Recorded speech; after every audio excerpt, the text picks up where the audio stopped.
Welcome everyone to Unscripted Coding.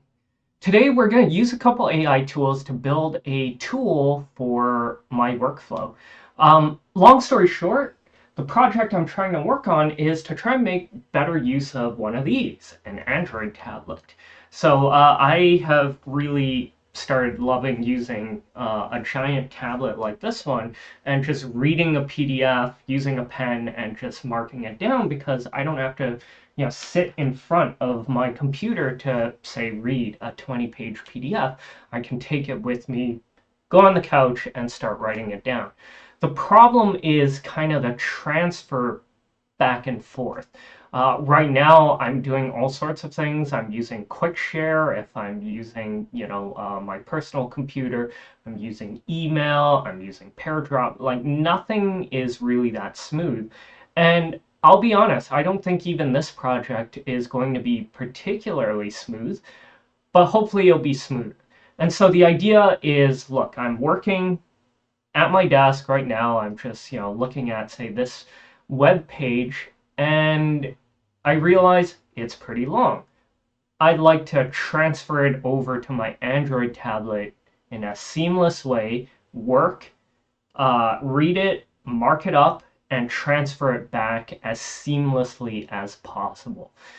And yeah, there are many ways to do this. At the moment, none of them are particularly smooth.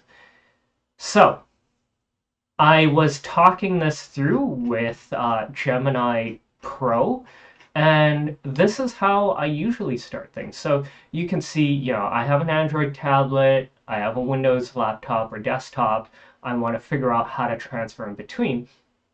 And you can see they have a couple of different ways. We could use sync thing, which syncs two folders, one on device A and one on device B. You have a local server, just a bunch of different suggestions. And so I was chatting with them about what my requirements are. Bi-directional, so it can move back and forth. I didn't really like having a server. I'd like it kind of easy to implement. I didn't want to install a ton of heavy software.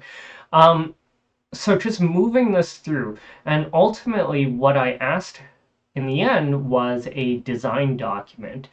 And now that I have this, I figure I'm going to ask a frontier model to try and build it out.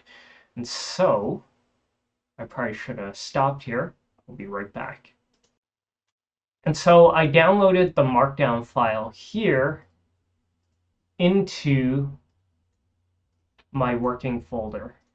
So I'll call it something properly, designdoc.md. Nothing here, obviously. And so what I have is Claude code pointed towards the Android tablet pass-through folder. And what I have is still just some use of Fable still available. And what I'm hoping to do is ask it to follow the design docs, ask some basic questions, and start building it. And so let's do that. And then hopefully in 20-30 minutes, it'll have something really good. So I'm just going to say I have a design doc and the display project to allow me to pass documents by.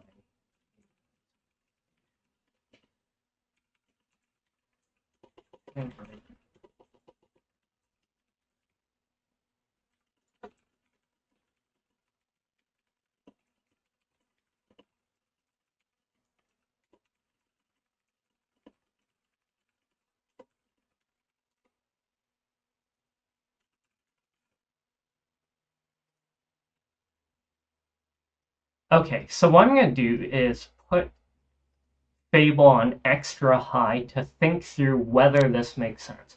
Now, to me, I've gone through a couple of iterations and I know what I'm doing to a certain extent.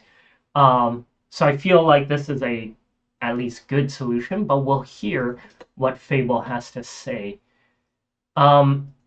If it at least looks decent, then I'll probably use Fable medium or high to say start implementing it. I think I'll probably start with medium because it's actually, at least the Gemini suggestion, is fairly straightforward. So while it's kind of evaluating, let me explain what it's trying to do here. Perhaps if I open the design doc file, it will be easier to read.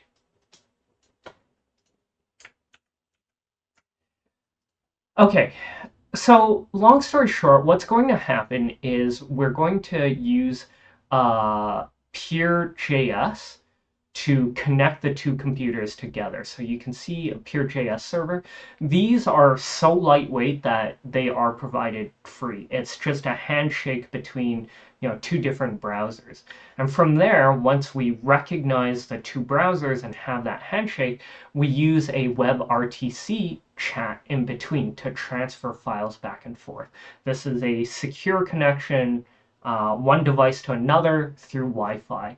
And so one of my requirements is it's not always true that these devices are on the same network. One might be on VPN, the other might be on mobile data, just not always true. So Pure.js and WebRTC allows it to go through the internet. Now, what is special and different from using something like Quickshare, oops, um, is sorry, too many buttons up here, is that those need pairing all the time. So if it allows different devices, it clears things out so that every time you have to assign a new ID to your computer, you have to pass ID to the other side. Like, it's a lot of back and forth, and if I disconnect for an hour and come back, I got to pair all over again. It's not difficult, but it does add to the friction. One thing we've decided in this design doc and this process is to fix the unique identifier of both my computer and the laptop, because those are, well, my laptop, desktop, and tablet, because those are fixed devices. I'm not building this for everyone. I'm building this for my workflow specifically. This makes it easy. And so there's a lot of discussion about automated um, handshakes that happen just automatically as soon as you boot up the page. It's possible because we are identifying a specific computer and a specific tablet. From there, it's going to pass back and forth. The Android side is the interesting one. So if I'm reading a PDF file on computer, I drag it into the web page. It sends it straight to the tablet. And what's going to happen is a tablet will be offered the opportunity to open it in another app. So if I have a PDF or a docx, it will launch Microsoft Word or Drawboard or some PDF markup tool. This is useful because I don't want to build my own PDF reader. I may want to mark it up. I may want to highlight. I may want to add comments. There are much, much better, well-developed applications for this. So it will quickly be opened by another folder or another application. And from there, after I'm done, what I'm going to be able to do is open that app, click share, and there should be a specific file created or a specific app created where it'll send it straight back to the web browser. I am okay with a bit of messiness on my computer because I might mouse and keyboard, but it's just so frustrating on a tablet. That's the general view. Okay, so we're asking different things here, and I'm trying to understand why.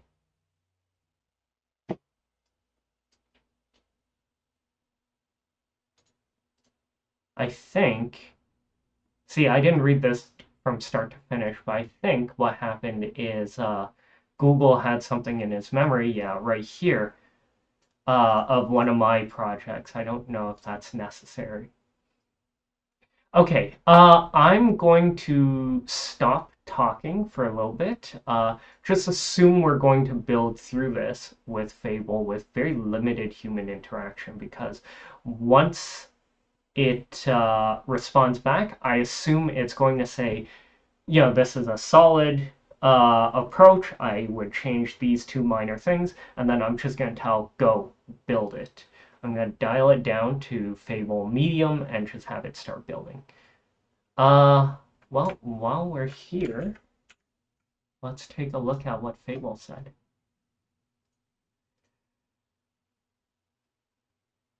Real workable architecture, same as pair drop, snap drop, blah, blah, blah. What's solid? Problems. So, pairing. Yes. What we're going to do is hard code a UUID. That makes sense. docx and PDF. That is fine. This is a bad suggestion from Google because it's trying to reach into my memory. I won't be using my package. I will be using a commercial application like Microsoft Word. And finally, the queuing model will lose files in exactly the same scenario, the doc targets, blah, blah, blah. Okay, so it's proposed a solution. Serverless over claim. Yeah, that's right. Pure.js is a server, but it's not one that we care about. No chunking, no term fallback. I think these are all fairly easy, and then it's looking at pair drop. Okay, I'm just going to tell it that makes sense to me, start building. I'll come back in 20-30 minutes and we'll chat through what's being built. Okay, so let's see what Fable has cooked up for us. Now, I'll talk about a couple of the steps I had to take to make sure this is all working, but you'll see that we have a very plain interface. To be honest, not too impressed with the design, but it seems to be working. And so here, of course, is my computer browser, and I have a screen copy of my tablet. So this window here with the Android icon is my Android tablet.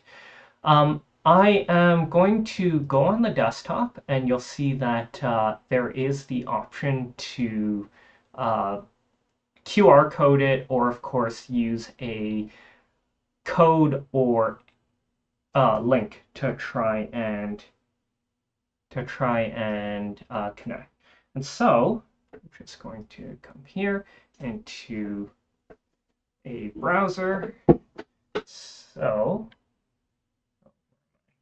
go, hit connect, and so it's immediately pairing.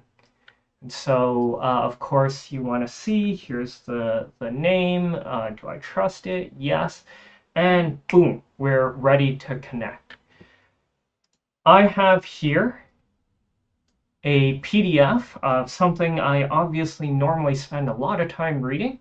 And this is how it looks on a computer. I would probably use Adobe to read through it, might mark it up, whatever.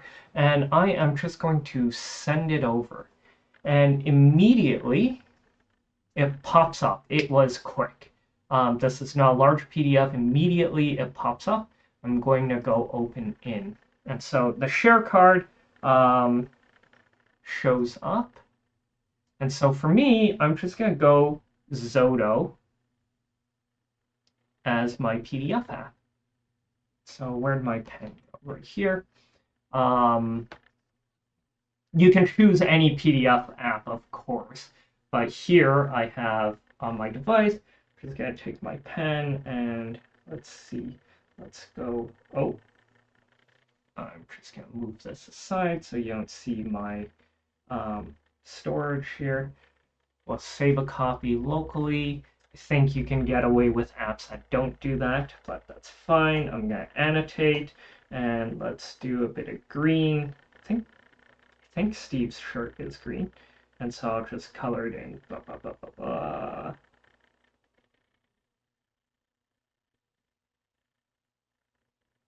Look at that great coloring I'm doing.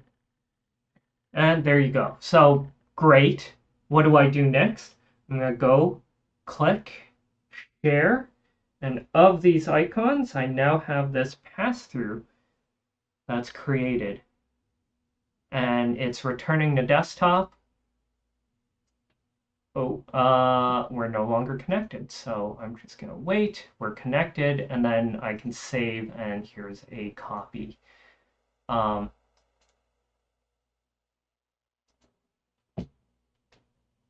Perfect. Nice and simple. I think I can probably remove some of these buttons and make it obvious. Something I think I'm going to do is ask it to ping the other server maybe every 30 seconds or so while I'm looking at this page. That way I can keep it alive. I don't have to click refresh. Still not the smoothest, but if I compare it to what one of the solutions I was using before was PairDrop, where you have to be on the same internet connection. These buttons kind of disappear and reappear at times. It's challenging through that. Whereas the big bonus here is that it is specific to my workflow. Will everyone want to use PairDrop this way? No, but I just want a one-to-one connection between my computer and this tablet. Back and forth, pretty simple, and I can just clear and see a queue and all of that as I need.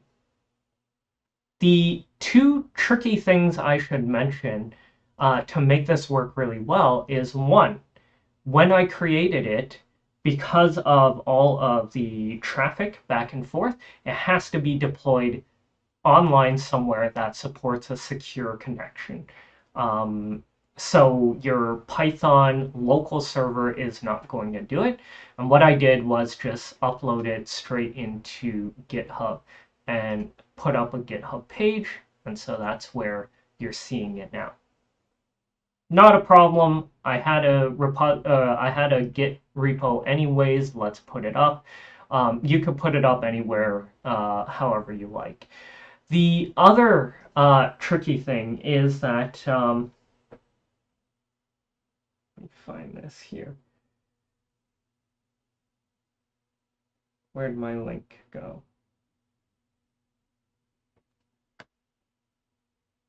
Just one sec here.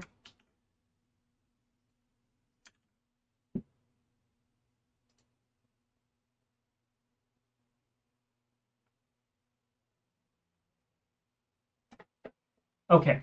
The other tricky part, of course,